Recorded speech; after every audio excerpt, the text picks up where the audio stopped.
김어준 총수의 비책이 화제입니다. 이 국면을 타개할 수 있는 건 사실 어제도 제가 말씀드렸지만 이것 말고는 없는 것 같습니다. 그렇게 해서 헌재를 압박해야 합니다. 중요한 영상 보시고 이어가 보겠습니다. 헌재 보수 재판관들이 두 번째 구테타를 일으킨 거라고 생각합니다. 그러면 그걸 어떻게 해야 되지? 저는 여전히 이 가능성보다는 다음 주 금요일까지 헌재가 선고할 가능성이 더 높다고는 생각하는데 네. 하지만 만약에 4월 4일 그러니까 다음 주 수요일까지 금요일 선고에 대한 공지가 없다. 그러면 전 즉시 이 플랜을 준비해야 된다고 봐요. 그것까지 준비해둬야 금요일 가능성이 더 높아진다고 봐요. 저는. 뭐가 있을까? 윤석열의 복귀를 국회가 가진 합법적인 권능과 권한으로 막을 방법이 있나? 막을 수도 있어요. 어떻게요?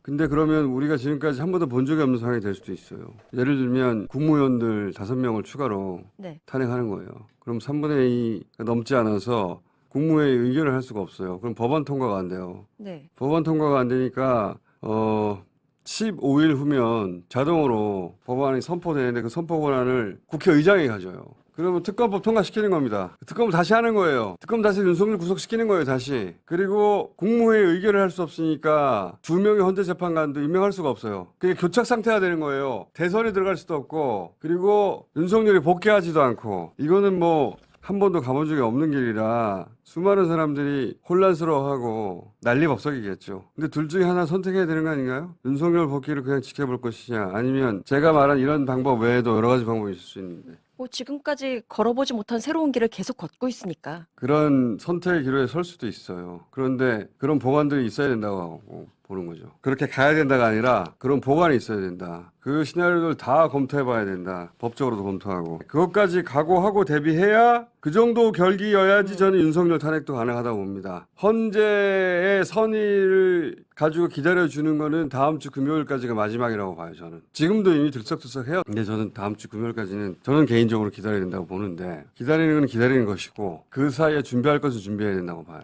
네. 그래서 그런 파국이죠. 사실은. 나라 꼴이 말이 아니잖아요. 네. 그러면 도대체 국방을 어떻게 할 것인지 외교를 어떻게 할 것인지 정해야 할 것이고 그 상태로 그냥 윤석열 임기를 다 맞춰버리는 거예요. 이게 무슨 일이야. 한 번도 가본 적이 없는 일종의 혁명적 상황이죠. 윤석열 복귀는 그러면 말이 되나? 끔찍하죠. 그건 말이 되나? 제가 말하는 것도 말이 안 되는 것 같긴 하지만 윤석열 복귀는 말이 되냐고요. 자, 그 정도 결기는 가져야지 저는 이 사태를 끝낼 수 있을 것 같아요. 속이 시원한데요? 그렇게 말씀해 주셔서 플랜 B에 대한 이야기. 이게 안 된다면 C 아니면 D. 어떻게 그냥 가만히 있습니까? 그 꼴을 보고도. 그리고 윤석열 돌아가면 당연히 개엄합니다. 아마 경비 개엄부터 시작하지 않을까? 왜냐면 사람들이 난리법석이 날 테니까.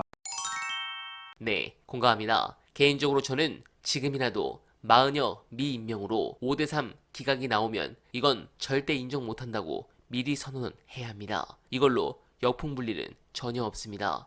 그리고 이재명 대표 재판 이제 시간이 얼마 안 남았습니다. 저는 개인적으로 무죄를 강력하게 희망하지만 저 사법 카르텔이 무슨 짓을 할지 모르고 무죄를 암시하는 재판부의 행동이 많아서 김민석 최고 말씀처럼 엄청난 압박이 있는 것 같습니다. 제발 상식적인 판결이 있길 희망합니다. 이재명 대표께서 2심에서 무죄가 나온다면 날개를 달고 더 높게 날아가실 겁니다. 그들의 희망도 완전히 무너져 내란 좀비들도 쓰러질 것입니다. 제발 오늘 여러분들을 행복하게 만드는 뉴스가 쏟아지길 간절하게 바라며 어나벨은 오늘도 최선을 다하겠습니다. 여러분 고맙습니다.